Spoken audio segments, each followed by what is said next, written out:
नमस्कार, मी संदीप बेसरकर, वनी न्यूज 24 या मराठी न्यूज चॅनलमध्ये सर्व प्रेक्षकांचे स्वागत करतो।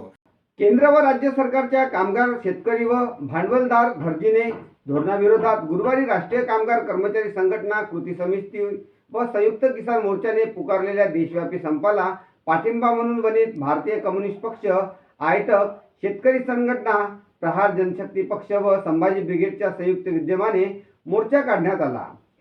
वनी शहरातील छत्रपती शिवाजी महाराज चौकातून निघालेल्या मोर्चाच्या शिष्टमंडळाने उपविभागीय अधिकाऱ्यांना विविध मागण्यांचे निवेदन सादर केले।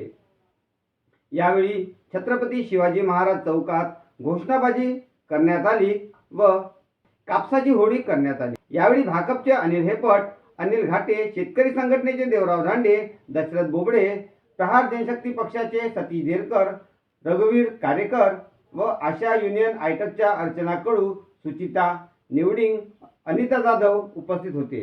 मोर्चामध्ये अथर्व निवडिंग, वासुदेव गोहने, प्रवीण गाळे, पांडुरंग ठावरी, पंढरी मोहितकर, भास्कर बलकी, दिनेश शिटलवार, पंढरी नांदेकर, दिनेश पारखी, नितीन